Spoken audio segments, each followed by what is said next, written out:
Es un gusto para mí tener en el auditorio de Consultor Salud, en las oficinas de Consultor Salud, una visitante muy, muy importante del sector salud colombiano, por supuesto, ni más ni menos que la doctora Natalia Castrillón de El Eje Cafetero, colega de medicina con una maestría en salud pública, pero no seré yo quien la presente, sino Natalia, bienvenida. Quiero que tú de entrada le cuentes a este nutrido auditorio colombiano y muy seguramente latinoamericano quién eres tú, de dónde vienes y qué estás haciendo en este momento.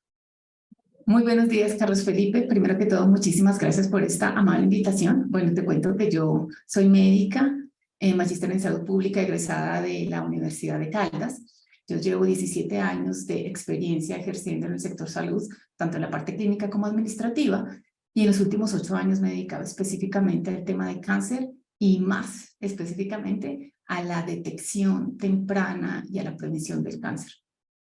Qué fantasía. Para ustedes que están preguntándose por qué estamos conversando hoy con la doctora Natalia Castrillón, pues ni más ni menos que nos vamos a meter en temas dolorosos, pero auspiciosos también, relacionados con el cáncer de cuello uterino y con las habilidades que tenemos ya en el mundo entero y en Colombia para lograr la prevención de esta patología con tan alta siniestralidad y mortalidad a través de una vacunación contra el virus del papiloma humano. La doctora Natalia previamente me ha ilustrado sobre unos detalles y unas cifras que son verdaderamente preocupantes para nuestro sistema de salud colombiano y espero que no se pierdan, no se aparten de esta reunión que va dirigida no solo a todos los médicos de Colombia, a los oncólogos, por supuesto, a la industria farmacéutica que hace la investigación en inmunología y en prevención, claro que sí, pero muy especialmente, como le decía minutos antes a la doctora Natalia, a la población colombiana, a las niñas y a los jóvenes que tienen hoy la posibilidad de inmunizarse y prevenir esta patología y muchas patologías, porque no solamente este virus está relacionado con el cáncer de cuello uterino, como lo van a ver a continuación, sino también las personas por encima de los 40 años que también pueden tener acceso privado con gasto de bolsillo a esta vacunación cuando está por fuera del límite PAI. Entonces, doctora Natalia, sin más preámbulo, porque aquí la que sabe es usted y no yo, le pido amablemente que comparta su pantalla y nos empiece a ilustrar y yo estaré aquí como un alumno muy aplicado suyo y haciéndole las preguntas que considere más interesantes para la audiencia. Bueno, de acuerdo, entonces muchas gracias de nuevo y acá quiero hacerles como un repaso general por lo que es la situación del virus del papiloma humano en Colombia y en el mundo, los resultados en salud en Colombia en cáncer de cuello uterino, algunas estrategias de prevención primaria y secundaria y qué se espera de un programa de tamizaje organizado. Bueno, respecto a la situación del virus del papiloma humano, pues aquí llamamos la atención sobre la causa infecciosa de cáncer. Acá podemos ver que después del Helicobacter pylori, el virus del papiloma humano se le atribuyen aproximadamente 690.000 casos, esto es dato 2018, según la Organización Mundial de la Salud. Aquí la proporción de casos de cáncer atribuibles a infecciones, podemos ver cómo se encuentra la región de las Américas, aproximadamente el 44% de los cánceres atribuidos a infecciones serían por el virus de papiloma humano, lo cual es pues absolutamente relevante como una enfermedad de interés en salud pública, pero no solamente en cáncer de cuello uterino, según The Marter, en 2018, aproximadamente 124.000 casos de cáncer, como pueden ver aquí en la imagen de la izquierda, cavidad vocal, laringe, orofaringe, la columna azul es lo que estaría representando el caso de cáncer atribuible a BPH. Entonces, por ejemplo, el 100% de los cánceres anales son producidos o están asociados pues a la infección por el virus del papiloma humano. Mientras que en el cáncer de cuello uterino pues tenemos que es una causa necesaria pero no suficiente para desencadenar el cáncer de cervix. Esto se debe específicamente a la persistencia de la infección, donde ya cuando se determina el cáncer, más del 95% de los casos podremos encontrar el virus allí. Aquí quisiera darles como una visión general de la historia natural de la enfermedad del cáncer de cuello uterino. Entonces podemos ver que el pico de infección se encuentra más o menos entre los 15 años, que es después del inicio de las relaciones sexuales, y vemos cómo se desplaza. La infección va descendiendo a medida que disminuye el número de parejas sexuales y que se estabiliza pues ya una pareja alrededor de los 30 a 40 años. Vemos que la persistencia de la infección es lo que genera lesiones precancerosas y posteriormente podrían desencadenar el cáncer in situ o ya cuando se rompe la membrana nasal, el cáncer invasivo. Pero entonces vámonos un poquito hacia atrás. ¿Cómo hacemos para virar nuestros ojos y nuestro esfuerzo en detener toda esta cascada? Pues afortunadamente contamos ya en el mundo con la vacuna contra el virus de papiloma humano, donde podemos detener la infección y por ende toda esta cadena dolorosa de precáncer y cáncer de cuello uterino. Respecto a la situación de cáncer de cervix, pues aquí lo que tenemos es que hay una carga de enfermedad muy alta y creciente. En lo que se dice es que aproximadamente 1 de cada 3 personas a 2040 tendrá cáncer, esto es cualquier tipo de cáncer. Y aquí, pues específicamente para Colombia, podemos ver la tasa de incidencia y la tasa de mortalidad. En el caso de cáncer de cervix, podemos ver que para 2020, según la IARC, estábamos teniendo 4.742 casos nuevos de cáncer y la mortalidad en ese mismo año, mujeres, todas las edades, por cáncer de cervix, la mortalidad fue de 2.490 mujeres, alrededor del 9%. En cuanto a los resultados en salud, pues acá les cuento que, como ya sabemos, en Colombia, en el 2019 se aprobó la resolución 3339, por la cual se redistribuyen recursos en salud según la gestión del riesgo que hacen los aseguradores en esta enfermedad. Aquí traigo específicamente el ejemplo de mama y cervix, porque también es una enfermedad como con enfoque de género, y podemos ver que de los más de los 190.000 millones de pesos que se distribuyeron en 2021 por cáncer, la mayoría pues fue para cáncer de mama, alrededor de 58.000 millones, y para cáncer de cervix la redistribución fue de 12.400 millones de pesos, de los cuales 1.200 millones no se redistribuyeron porque ninguna EPS cumplió con indicador. En cuanto a la cobertura, tenemos que solamente 7 de 35 EPS cumplieron la meta para ese año. La meta del mecanismo de redistribución era del 60%. En promedio, las EPS tamizaron al 48.8% de mujeres en edad de tamización. La meta de la OMS, que se lanzó pues esta estrategia 90-70-90 en el 2020, es que el 70% de las mujeres en edad de tamización estuvieran tamizadas. Si hubiéramos aplicado esta meta, solamente una EPS de las 35 que se incluyeron en este año habría cumplido. Otro dato muy doloroso es que es una desigualdad respecto a los regímenes de afiliación contributivo y subsidiado, donde 6.7 muertes del subsidiado versus 3.6 muertes por 100.000 casos, pues nos deja esta gran inquietud de cómo podemos disminuir esas brechas de desigualdad. Y hay otra cosa en lo que llamo pues como la atención de por qué no pensar en incluir en el mecanismo de redistribución de recursos un indicador de cobertura vacunal para que se vean virados estos esfuerzos a incentivar la prevención de la enfermedad, un modelo salutogénico, donde de verdad estemos garantizando que las mujeres más jóvenes, productivas y socialmente activas, madres cabezas de hogar, estén en sus hogares. Estos son los resultados del anterior Ministerio de Salud respecto a las metas del Plan Nacional de Salud Pública que venció en 2021, donde se mostraba que a 2018, pues la tasa de mortalidad más baja estaba 6.8 mujeres, 6.8 por 100.000 habitantes, en Colombia la edad entre 30 y 70 años. Sin embargo, si vamos a mirar la fuente de información de la OMS, la IARC, nos dice que para el 2020 fueron 7.4 casos por 100.000 mujeres en ese año. Y si nos vamos al grupo de edad que presentó en este informe el Ministerio, de mujeres entre 30 y 70 años, pues es casi el doble. Fueron 13.5 casos por 100.000 habitantes, por 100.000 mujeres en ese año. Entonces, pues es mucho lo que hay que hacer y pues como vemos, no se ha logrado el objetivo principal y final de un programa de tamizaje, que es disminuir la mortalidad evitable por esta enfermedad. Aquí dentro de las actividades de prevención primaria, pues está principalmente vacunar. La meta es tener el 90% de la población vacunada. Ya muchos países en el mundo han avanzado en incluir niños y niñas en la vacunación en sus programas de salud. En Colombia tenemos ya la vacunación incluida desde el 2012, pero solamente para niñas entre los 9 y los 17 años. Y la cobertura está con la tetravalente, que nos está protegiendo contra el gen 16 y 18, que previene contra el cáncer, y el 6 y el 11, que previene contra enfermedades de transmisión sexual. Bueno, esta es una incidencia acumulada de cáncer de cuello uterino, según el estado vacunal.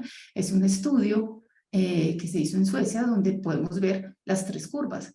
La primera y la más alta, hacia los 30 años, vemos es cómo las mujeres no vacunadas van a tener una mayor, clara, evidente incidencia de cáncer de cuello uterino asociada a la infección por VPH, mientras que la línea azul de niñas vacunadas antes de los 17 años, alrededor de los 28 años, van a tener un 88% menos de esta probabilidad de tener este cáncer. Y en el grupo de mujeres entre los 17 y los 30 años, 53% menos, lo que es pues absolutamente relevante, dando la importancia de vacunar.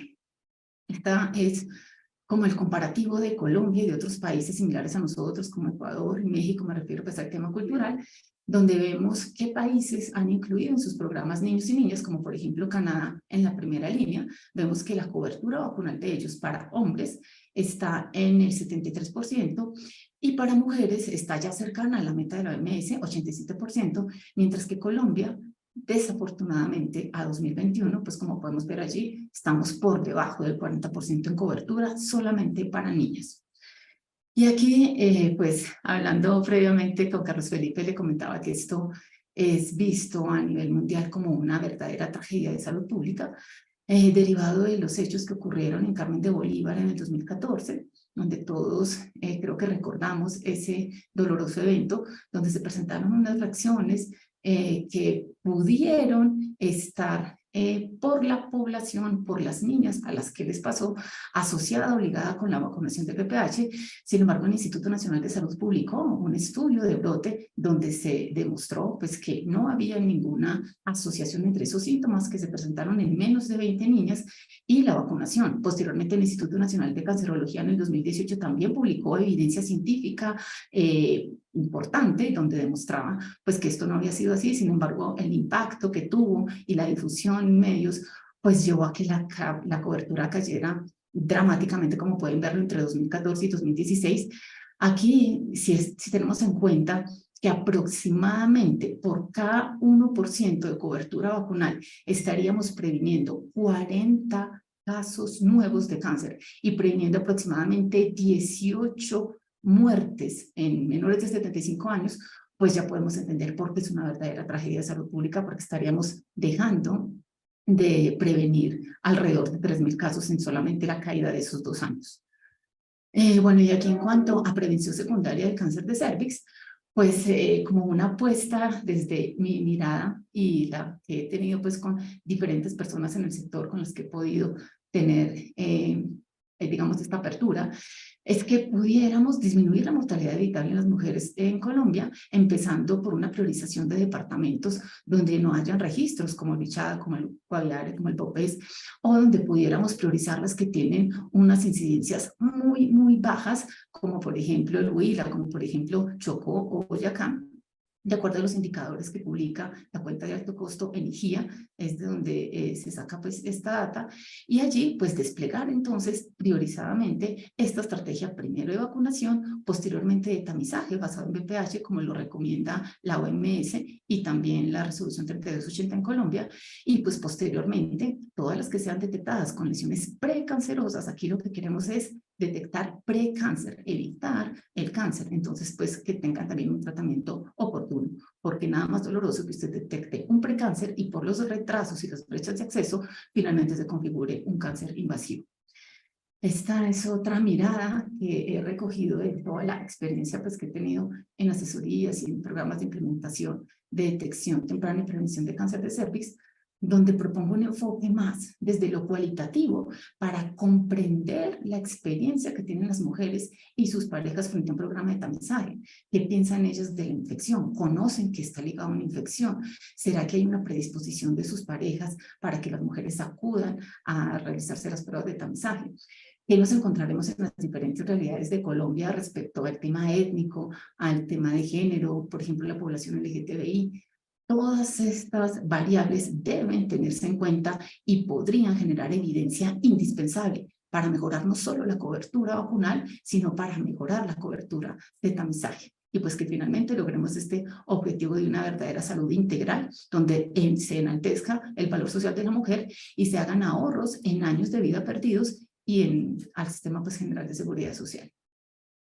Aquí traigo unos datos del programa que estamos llevando en el Centro de Diagnóstico Clínico, que es una IPS del Eje Cafetero, en el Quindío, donde genotipificamos con VPH, y aquí es muy importante saber de qué nos estamos infectando, cuáles son los genes de VPH que circulan en esa región. Pues acá vemos que en primer lugar, hasta ahora, llevamos alrededor de 2.500, 2.600 casos, esto fue a corte de diciembre de 2022, el primero fue el 68, es de grupo 2, no es de tan alto riesgo para desencadenar cáncer, pero en segundo lugar tenemos el 16, con casi el 12% de infección.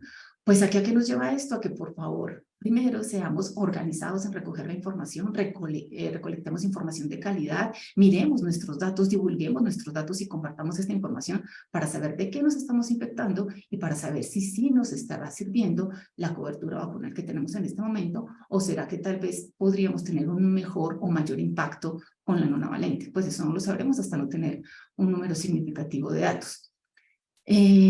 Bueno, aquí también en esta corte, pues que llevamos corta, sí traigo también esta otra gráfica porque no hemos encontrado hasta ahora en las mujeres que han presentado lesiones de alto grado y muy probablemente alto grado, infección por el gen 18. Nos llama mucho la atención que en primer lugar está el gen 33 y en segundo lugar el gen 16. ¿Qué se espera de un programa de tamizaje organizado? ¿Para qué hacemos todo esto? Pues este es un ejemplo bellísimo de los países nórdicos, un seguimiento más de 40 años, donde podemos ver que el grupo entre los 40 y los 44 años, en 1965 se presentaba una incidencia de alrededor de 64 casos por 100.000 mujeres, y una vez empiezan todas estas actividades de tamizaje, con citología, cervicuterina y posteriormente con VPH, a 2005 hay una caída dramática y vertiginosa de la incidencia. Entre los 40 y los 44 años hay 17 casos por 100.000 habitantes. Sí es posible hacerlo cuando se hace de manera organizada, cuando utilizamos pruebas de calidad y cuando de verdad estamos interesados en hacer un seguimiento a esas mujeres que están confiando su salud en nosotros. Estos son datos, según las estimaciones de la cuenta de alto costo 2020, más o menos cuál es la distribución de los estadios del cáncer. Entonces, en cáncer el estadio 0 es in situ, es decir, el cáncer no se ha ido a ninguna parte, y el estadio 4 es cuando ya el cáncer se fue a enfermedad, a lugares distantes. El estadio 4 entonces es muy costoso, como pueden ver, 1.000 millones aproximadamente para tratar 3 mujeres, dado que en Colombia se aprobó ya el pembrolizumab, que es una inmunoterapia muy costosa y que debe aplicarse cada 20 días. Entonces acá yo me pregunto, ¿qué es más costoso? Con lo que yo trataría 25 mujeres con cáncer de cervix metastásico con inmunoterapia, podría tamizar alrededor de 70.000 mujeres. Entonces, ¿qué es costoso? Una inmunoterapia, todas las vidas valen, pero aquí en prevención primaria yo estoy dejando mujeres sanas en la sociedad. Aquí pues llamo la atención sobre el hecho de que podamos incentivar, que se puedan alinear los incentivos hacia la detección temprana y hacia la vacunación, porque es que cuando yo estoy diagnosticando un cáncer in situ, como les mostré al principio, la historia natural de la enfermedad, es porque esa mujer ya llevaba infectada por lo menos 15 a 20 años, es decir, los sistemas de salud tuvieron entre 15 y 20 años para detectar el precáncer. Entonces, ¿por qué no miramos un poco hacia incentivar la salud, la gestión de prevenir la infección y posteriormente, si ya está infectada, detectar lesiones precancerosas. Esa es pues como una perspectiva de alineación de incentivos. Aquí pues una información sobre esta información que hemos recogido, que fue presentada en la conferencia internacional de virus de papiloma humano que se llevó a cabo en Washington hace unos 20 días, donde presentamos pues estos resultados iniciales de la corte que estamos llevando, y la idea es que a medida que se aumente la data, pues podamos generar ya otros estudios predictivos o de asociación. También hemos presentado otros resultados el año pasado en el concurso de investigación Hernando Saraste organizado por la ACHO, y pues en el foro número 31 de la Organización para la Excelencia en Salud, con quien estamos avanzando en la construcción de un modelo ideal de detección temprana y prevención de cáncer de cervix. Llegamos a la conclusión que el verdadero valor de una ruta de atención es que ningún paciente llegue a las cohortes de alto costo. Entonces volvemos al MATA, salud universal para todos en el siglo XXI. Esto es lo que nos dice el informe de la Comisión de Alto Nivel, donde la atención primaria en salud ahora pues con todo este modelo nuevo que se propone de salud en Colombia, de verdad es una estrategia integral para intervenir los determinantes sociales de la salud y para abrir esos espacios donde las comunidades participen y donde de verdad todos podemos tener un acceso a mejor salud. Y acá los dejo para cerrar con esta frase de la alta comisionada de las Naciones Unidas para los Derechos Humanos, Michelle Bachelet, donde ella nos dice que de nada sirven los saltos tecnológicos, el desarrollo farmacéutico y el aumento de los presupuestos en salud si no están al servicio del ser humano en toda su diversidad, en toda su riqueza, es decir, si no son garantías de derechos. Eso era todo lo que les quería contar hoy. Te escucho si tienes preguntas. Hablemos de la vacunación.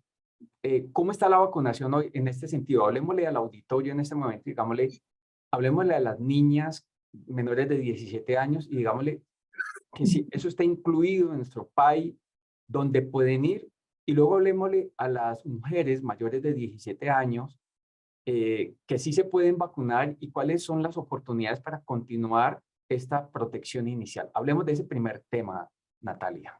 Claro que sí, Carlos Felipe. Pues mira, gracias por este espacio de invitación para decirle a todos los padres, porque sabemos que con los menores de edad lo más importante es que los padres comprendan que la vacunación es un acto de amor con sus hijos, porque lo que están haciendo es evitar contraer una infección de transmisión sexual en este caso, y también evitar el desarrollo del cáncer. O sea, usted está evitando que su hija padezca no solo del cáncer de cuello uterino, sino de las terribles consecuencias que quedan de los tratamientos de radioterapia, quimioterapia y cirugía después de que esta enfermedad pues ya nos ha logrado colonizar. Entonces, en Colombia, el Plan Ampliado de Inmunizaciones desde el 2012 incluyó la vacuna tetravalente contra el virus del papiloma humano para niñas. En este momento, entre 9 y 17 años, es absolutamente gratuita. No les cobran absolutamente nada, usted simplemente se dirige a su puesto de salud o a su centro de atención primaria donde siempre ha ido con su niña, o usted, la niña de 15 años, 16 años, todas entre los 9 y 17 años, a cualquier centro de vacunación, a cualquier centro primario, y allí pueden adquirir su vacuna contra el VPH. Son 2 dosis, la primera y la segunda a los 6 meses. Pero si usted quiere vacunarse y tiene la posibilidad de hacerlo ya con gasto de bolsillo, como lo mencionabas tú, puede hacerlo los hombres entre los 9 y los 26 años, o las mujeres hasta los 45 años. También pueden acudir y pueden ya, pues sí tocaría pagar porque estas edades por fuera de tamización, pero hasta esas edades y la tenemos en Colombia. Tenemos disponible la tetravalente, que es la que nos cubre contra estos 4 genes que les explicaba, y la nonavalente, que incluye otros genes adicionales asociados al cáncer de cervix. ¿Por qué los hombres, Natalia, deben vacunarse? Bueno, porque en este momento, a pesar de que agradezco la política pública que se ha generado y que Colombia está dentro de los países que tienen esta vacuna, estamos en la mitad del problema de salud pública. Es que los hombres infectados a su vez van a infectar mujeres. que son las que terminan desarrollando el cáncer de cervix cuando la infección persiste. Entonces, en la mayoría de la población, la infección será controlada y regresará, pero habrá otro porcentaje en el cual persiste la infección y se genera el cáncer de cervix. Sin embargo, los hombres también están expuestos, como se los mostraba, a otro diferente tipo de cáncer, cáncer de uretra, cáncer de pene, cáncer anal, cáncer orofaríngeo, dependiendo pues de las diferentes prácticas en diferentes poblaciones, y también un riesgo exponencial mucho mayor para personas que tengan coinfecciones, por ejemplo, con el virus del SIDA, el virus de la inmunodeficiencia humana. También puede tener, esta población tiene una mucha mayor susceptibilidad a generar cáncer de cervix a partir de la infección por el virus del papiloma humano, o en caso de los hombres, pues cáncer de pene, cáncer anal y todo lo que les mencionaba. Recordemos, Natalia, una vez se vacuna la niña, ¿qué porcentaje de prevención le genera contra el cáncer de cuello uterino? Presentaste unas cifras, quiero que las recuerdes antes de pasar al siguiente tema. Bueno, cuando estamos vacunados, cuando yo llevo a mi hija, bueno, yo llevé a mi hija, de hecho yo ya llevé, eso es otra cosa, yo lo que más amo en mi vida es a mi propia hija que tiene 11 años, yo la llevé y yo en una decisión absolutamente consciente decidí ponerle la vacuna nonavalente.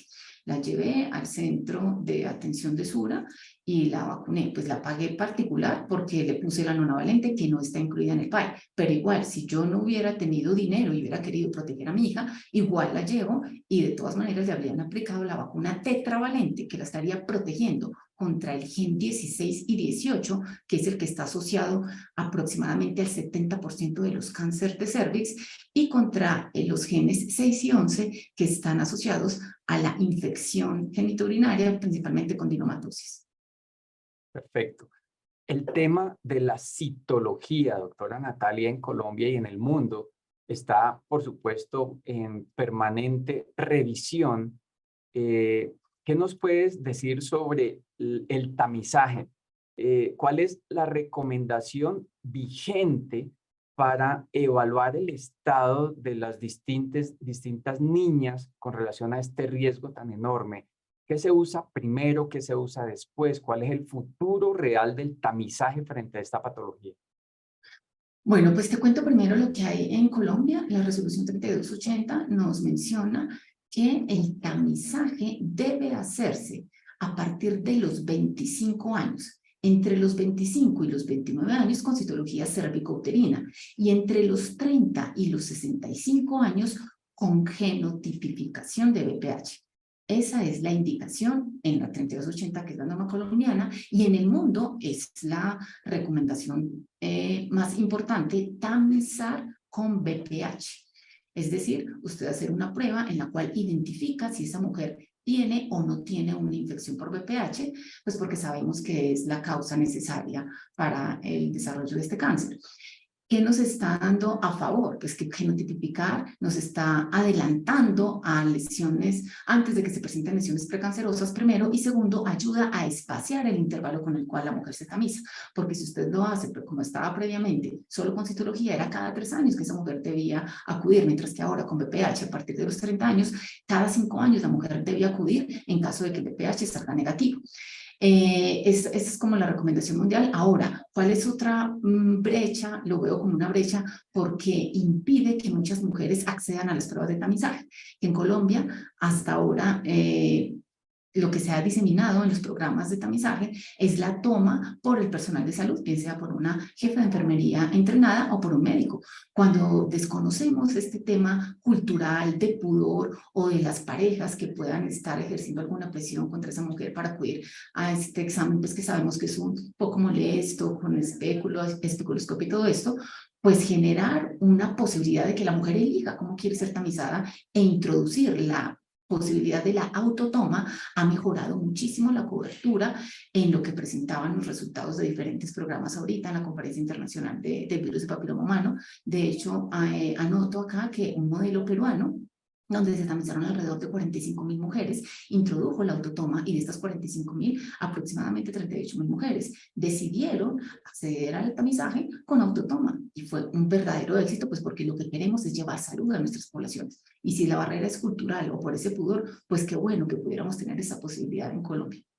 Qué maravilla. ¿Qué pruebas no tenemos en Colombia que deberíamos tener para mejorar, digamos, la parte diagnóstica y preventiva, Natalia? Bueno, en Colombia me siento afortunada de pertenecer, pues de que sí tenemos al menos la genotipificación, pues que ya está en la política pública, que ya podemos acceder a ella, pero hay otras muchísimas pruebas, por ejemplo, de inteligencia artificial, que incluso hay un modelo centroamericano exitoso, donde a partir de inteligencia artificial basado en imágenes de alta resolución de colposcopia, usted puede determinar con mayor precisión el sitio que presenta cambios para biopsiar, por ejemplo. Eso no se ha desplegado y simplemente, pues yo lo digo así, simplemente en realidad sería un esfuerzo de unir otras tecnologías de la información, etcétera, pero sí es posible usted con un buen dataset empezar a mirar cómo lleva estas tecnologías y este acceso a más oportunidades de reducir los tratamientos innecesarios y de mejorar la precisión de diagnóstico. Natalia, no sé si tengas este dato en la cabeza, pero si alguien de nuestro público, miles y miles que van a ver ojalá este video y a interesarse por sus hijas, por sus hijos y las mujeres menores de 43 años, por supuesto, para prevenir esta patología, ¿cuánto cuesta esa identificación serológica, genotipificación de este virus? Bueno, Alrededor, ¿cuánto puede valer? te cuento que las pruebas más difundidas son las que aíslan solamente, o sea, las que identifican si la mujer tiene el 16, el gen 16 y 18 o si tiene otros de alto riesgo. Esa es una de las más difundidas y el costo de esa prueba puede estar alrededor de los 60, 80.000 pesos. Sin embargo, cuando usted genotipifica los 12, al menos los 12 genotipos de alto riesgo, según la clasificación de la Organización Mundial de la Salud, esas pruebas pueden estar alrededor de los 110.000, 160.000 pesos, 180.000 en algunas instituciones he visto que cobran, pero desde ese costo usted puede tener acceso a saber si está infectado, específicamente por cuál gen está infectado y obviamente son unos scores de riesgo. Si usted tiene 16, si usted tiene 33, tiene otras posibilidades en el tiempo de desarrollar lesiones precancerosas. ¿Qué cubre nuestro sistema de salud sobre esta genotipificación? La resolución 3280 menciona que usted debe aplicar una prueba basada en BPH a mujeres entre 30 y 35 años. Es decir, usted tiene la libre elección de acudir y que le hagan la genotipificación 16, 18 u otros de alto riesgo o la genotipificación de 14 o 28, porque en realidad pues hay diferentes pruebas que manejan diferente número de genes. La recomendación de la OMS está más a favor de identificar los 12 tipos de más alto riesgo. Sin embargo, los programas de tamizaje que identifican 16 o 18, pues que son los que están asociados a más o menos el 70% del cáncer de cervix, pues digamos que sería un punto de partida costo efectivo para programas en países de bajos recursos, pero que en Colombia, por ejemplo, sería muy importante tener esa genotipificación de los 12 o 14 genotipos, porque no sabemos de qué nos estamos infectando y miren los resultados que nos estamos encontrando en estas poblaciones. ¿Qué tal que lo más prevalente en nosotras asociado a lesiones precancerosas sea, por ejemplo, el 33 y que de pronto este insumo pueda ayudarnos a mejorar la política pública en el tema de cobertura vacunal? Fantástico. Es decir, que todas las mujeres de más de 30 años que no se hayan hecho la genotipificación podrían ir hoy a su médico de entrada, a su médico general, y solicitar el tamizaje, doctora Natalia. Por supuesto. Pueden y deben hacerlo. Miren, esto es un acto de amor propio y de autocuidado.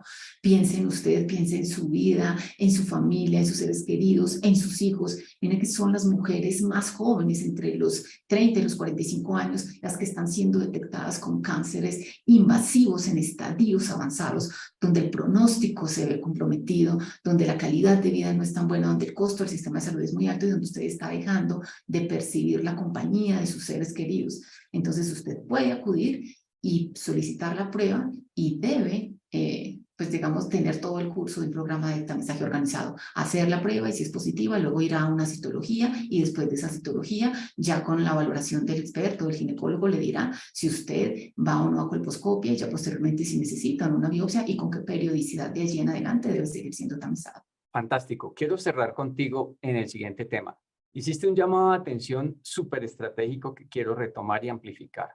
Dijiste acertadamente, y lo conozco muy bien, que la redistribución de los recursos en la cuenta de alto costo en el tema de oncología está anclado a un, comillas, descubrimiento temprano de la patología, del cáncer de cuello uterino, lo cual resulta relativamente poco creíble con relación a esta patología en particular, porque como bien lo relataste, está documentado que tendría la presencia de ese virus 15 años atrás o 20 años atrás. Es decir, que cuando ya encuentro yo un cáncer de cuello uterino in situ, en realidad eso no es un descubrimiento temprano, sino absolutamente tardío, 15 años después. Y estamos distribuyendo e incentivando ese hallazgo temprano, falsamente temprano, perdón por la expresión aquí, usted es la magíster en salud pública, no yo. Entonces, la recomendación para el Estado colombiano, que ojalá nos esté oyendo y tenemos muy buenos amigos en el gobierno, ¿cuál sería? Mira, desde mi perspectiva y desde el abordaje que tengo en esta enfermedad, yo creo que vale toda la pena alinear los incentivos hacia la cobertura vacunal y hacia el precáncer, Carlos Felipe, porque como bien lo mencionas, exactamente ese es el punto. Si yo tengo un indicador de redistribución de recursos donde le estoy reconociendo a un asegurador unos recursos porque usted detectó en estadio temprano a X número de mujeres, yo lo que le estoy diciendo, palmadita en el hombro, muy bien, me detectaste 200 cánceres in situ y 300 cánceres estadio 1. No, no, porque es que tú tuviste al menos 15 a 20 años para haber detectado el precáncer en esa mujer y evitar que cayera la cobertura de alto costo. Ahí es donde yo pienso que debería estar el incentivo. Y por supuesto, incluir un indicador de cobertura vacunal que esté alineado con la OMS, no que haya un indicador y una meta en el Plan Nacional de Control del Cáncer, que como lo había, otro indicador para la meta de redistribución de recursos, otro indicador de no todos que vayamos como por un mismo camino. Venga, si vamos a unirnos en la alianza país con la OMS, entonces es el 90%. Y no es menos, es que tengamos los ojos puestos en 90 a ver si llegamos, pues si nos vamos acercando progresivamente. Incluir el indicador de tamización, vacunar contra VPH, e incluir un indicador que premie a quienes diagnostiquen y traten oportunamente el precáncer. Y por el contrario, que devuelvan recursos los que están diagnosticando cáncer de cervix, porque no debería existir. Australia tiene en su predicción la erradicación del cáncer de cervix para el 2035. Y ahorita en una iniciativa de una alianza público-privada que espero con mucha ansia se pueda dar, tenemos también la expectativa y la ilusión de dejar un municipio de Boyacá libre de cáncer de cervix. Con estas acciones que puedan empezar a implementarse y que ojalá puedan ser piloto para otras realidades de Colombia. Doctora Natalia Castrillón, ha sido un honor, un privilegio para Consultor Salud, para mí particularmente como líder de la compañía, tenerla aquí, especialmente con este mensaje tan importante, tan oportuno y tan auspicioso, porque tenemos las herramientas y nos falta es voluntad y quizá educación y divulgación para salir avantes con esta meta. Esta será siempre su casa. Doctor Carlos Felipe, muchísimas gracias a usted por la invitación y muchísimas gracias porque los medios de comunicación tienen una función muy importante en difundir información que nos ayude a proveer salud y alejarnos de los mitos y las realidades y acercar a la población a estas acciones que ayudan con la salud. Muchas gracias.